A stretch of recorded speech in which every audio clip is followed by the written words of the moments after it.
And I'm super excited for this conversation. We are meeting Michelle Meyers and we're diving into customer experience, business growth, and this prevalent problem at the moment of customer rage, which is high, and rage is quite a strong term. So Michelle is joining us because she has led CX inside noteworthy companies across a range of different sectors: healthcare, housing, and beyond. And she's built a methodology to help businesses to grow through this problem. She helps businesses in the $1 to $30 million turnover range and helps them to stop losing customers and to start winning.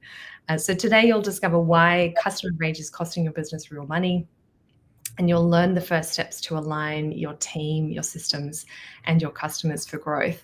So Michelle, welcome. It's amazing to have you. And where are you joining us from? Hi, thanks for having me. I am in sunny Scottsdale, Arizona. Brilliant. Yeah, it looks sunny there. I'm loving that. I'm having a morning where I need a coffee to warm up. So we're in quite different places of the world. So tell me, is that stat you were mentioning around customer rage? What are the current stats around what people are experiencing when they call centers or when they call a company for help? Yeah, thanks for that. I did a talk recently about 2 months ago on the subject of customer rage, and my feelings and thoughts that, based on my experience, rage is really just a symptom of a design problem. And the study that I cited is the University of Arizona at the end of 2025 published a study saying 65% of people who call into a company for help say they feel rage, which is a really specific word. Yes. And of those people, about half of them admitted to raising their voice to the person on the other end of the line, which is at an all-time high. Yeah. Now, is this the thing that you see holding companies back from growth, or what is the biggest thing that you see across different sectors holds companies back from really realizing their dreams? Yeah, for me, what I see is rage and any other kind of negative customer feedback is a symptom, right? And you have to look deeper and understand what's going on. Businesses, as they grow, they have complexity that comes up. And even though they care tremendously, they started the business to serve the customers. When growth happens, you get more systems, more processes, you add more team members, and that complexity really takes them away from the customer. So I would say, to answer your question directly, the distance from the customer is the thing that I see most impacting businesses that are stuck in kind of that ceiling of growth. So how can they know whether they are too far from their customer? Is rage the sign? Or what else could they be looking at that says we are too far from our customer? How can they be preventative about that? Well, I think the way that this happens is typically in a very predictable order.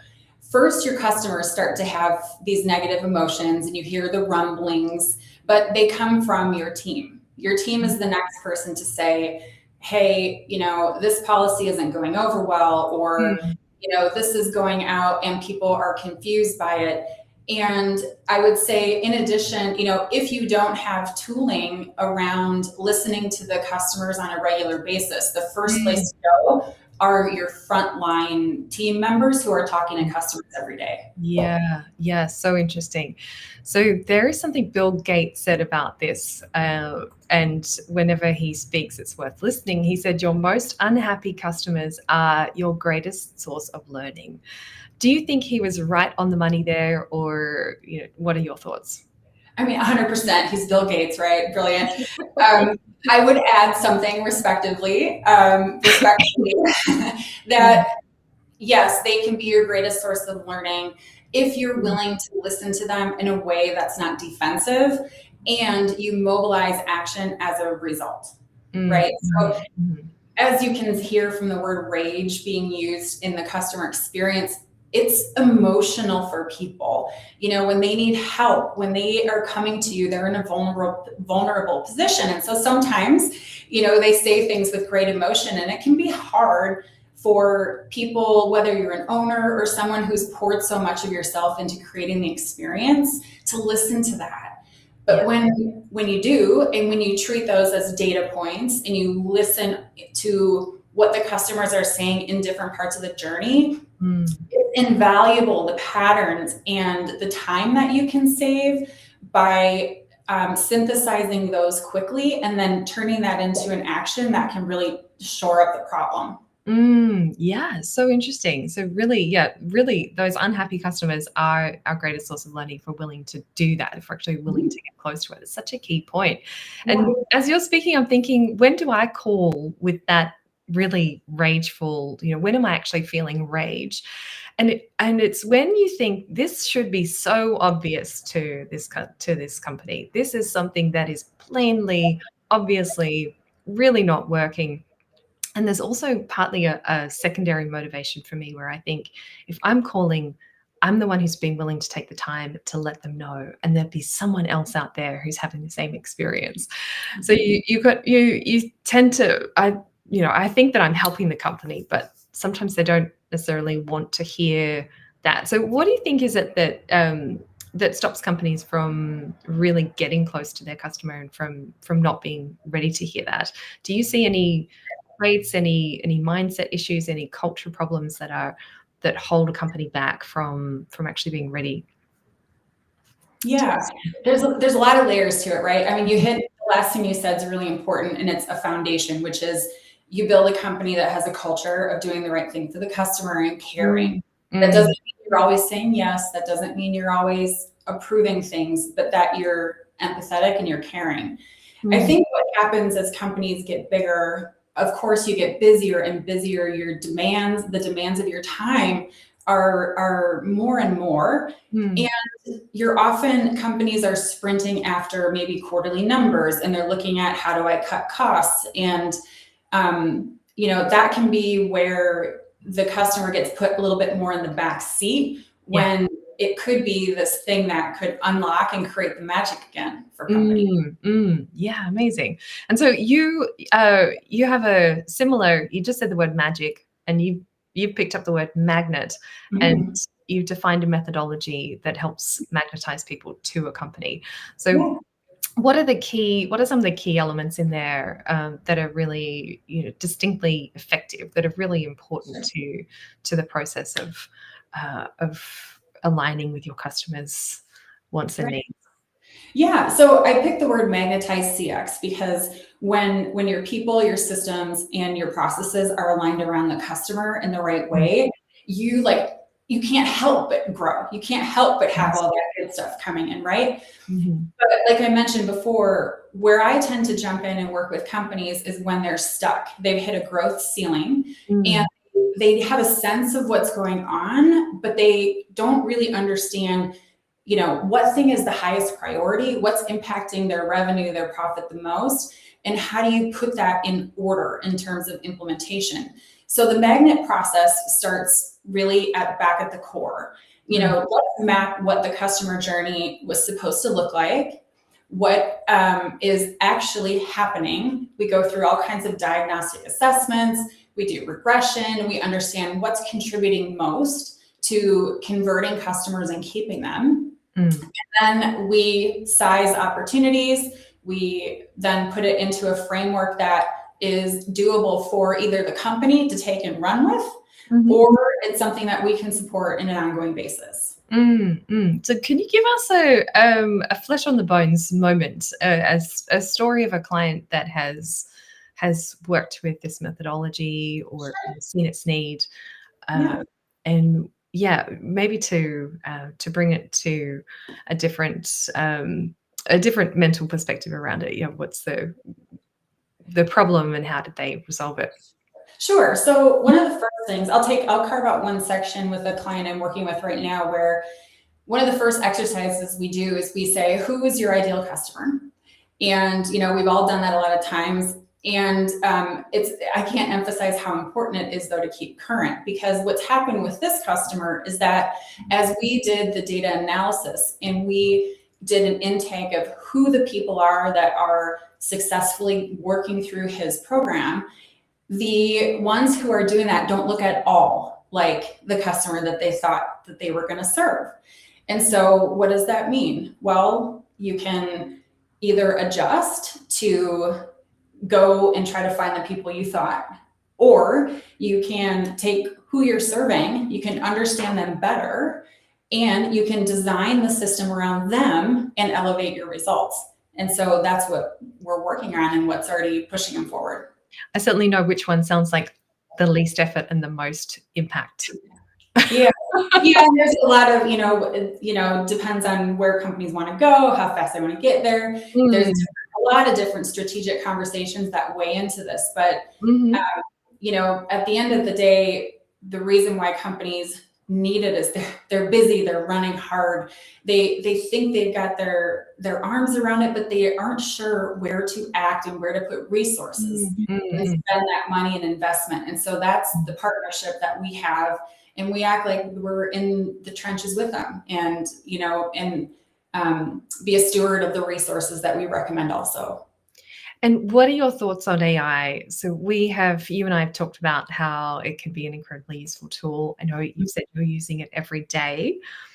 And I would love to know from your specialty in this area of skill that you have, what are you seeing people do well? What are you seeing people not do well? What are the pitfalls, and how can we use AI to get better results in this area of customer experience? Right. Yeah, I love talking about AI and customer experience. It's such a powerful tool as long as you use it for what it can do best. I think, realizing the fact that AI, no matter the tool, can't think or care about people. There's no substitution for that. AI can help you see patterns. It can do analysis, and it can make the things that we do happen quicker. But the thing I see happening in a lot of organizations is that they're inserting an AI tool without doing two things. One, understanding where the experience might be broken before they apply the tool. Yeah. So they're just maybe either creating another issue, or maybe they're making that frustration flow through the funnel quicker. It's not taking care of the root cause. Yes. And then the other thing is that they're applying a tool that's not for the right situation, the right person at the right time. So we recommend AI in almost all of our engagements, but it's very targeted in terms of where we do that, to be mindful of, right place, right time, right tool. Yeah. So there, I love that in our conversations you said AI can't be human. And do you think that people have a difference in how they interact with an AI tool versus a human? Like, do you think this is something we can use an AI tool for? This is something we need humans for in terms of listening to the customer? Yeah. Yeah. I mean, anytime that there's a customer in an escalation process, or someone that has, needs to rework an issue that hasn't been solved yet, that's not a time to insert an AI bot to walk you through, all of the options that you have, repeating your account number again, and doing some of the deflection tactics that maybe on paper make sense because, they might serve a cost-cutting initiative, but at the end of the day, what they can do is, again, just exacerbate an issue for someone who's already in a vulnerable state. Yes. Yeah. That's that's such a key point, is I think that companies, and myself included, you can get caught up in your process and your way of doing things, and your goal for success that day is to tick off that list, or to achieve this particular KPI. So being connected to the customer's vulnerability and their particular state is not something that a lot of people are incentivized to do. So it's a challenge. So I would love to hear a little bit, Michelle, about your own visibility journey. You're here on live today, and same time, which is fabulous, sharing your wisdom and your knowledge with the world. Yeah. At the same time, you've shared that this was something really new for you, that turning up to a live, turning up on stage is something that you've taken up fairly recently. So what was that like for you to start to think, maybe I will try speaking? Did you feel ready for it? Did you feel this was something you were just ready to take the bull by the horns and and do, or yeah, how did you approach that? Yeah, there's a couple things. So what I was very comfortable with was talking from within side of an organization, right? Like I could get on a stage and get in front of people and talk about facts, figures, business performance, and that was no problem. Where it was new to me was talking about something that mattered to me in a way that was about me. It was personal, it was vulnerable. Yeah. It was sharing my story, on that kind of stage. And I turned 50 in a couple of months, and it's been a great pause for me to take a second and think about what are those big goals that I haven't, been able to do for whatever reason. And speaking on a stage was one of them. Nice. And so I decided that, this was going to be my year for it. And I walked into a program where I was wildly uncomfortable, but I was met with people who helped me work through like where I was having a challenge showing up authentically. And then to my surprise, it, number one, helped people the way that I talk through things. So that was a great incentive. I want to help people. And then number two, I really enjoyed it. I really had fun with it. And so I definitely want to build on that and continue to challenge myself to, be out and be someone that is able to deliver, value to whoever's willing to listen. This is great because you took that discomfort and you turned it into an experience. And then you had the experience, you realized that through that, the sky didn't fall in. You had incredible things to offer. There was a lot of good that came out of it. Yeah. And then it sounds like that has given you some momentum, to continue to do that going forward. So it's a misnomer, I believe, that we have the confidence first. The first time is never the time when we're going to feel confident. I mean, maybe, I can't say never, but usually it's not the first time that people feel fabulous about doing something. I mean, I think it gets built little by little. I kind of have compared it to, at one point I had a fear of flying, and it was real, and it wasn't something that totally stopped me from doing things I wanted in life, but there was definitely a lot of suffering around it. And I finally had to make up my mind, if I was going to go see the world and do the things I wanted to do, that I needed to get okay with it. And over time, I built that confidence. And sometimes I borrowed it off of people next to me, which I did.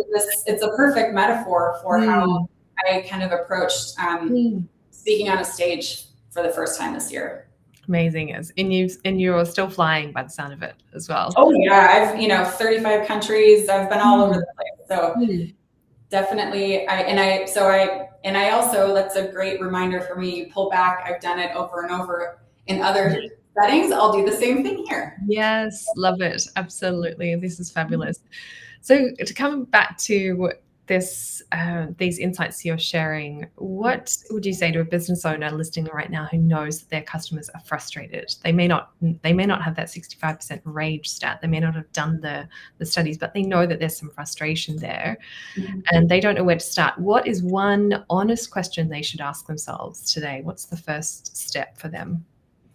I think it is, where in the experience that we're delivering, are we making it harder than it really needs to be? Sometimes we introduce different steps and they may make sense, in the moment. But if you've got frustration in certain areas, take a step back, and there's probably something in that where you're just making people jump through hoops that they don't need to.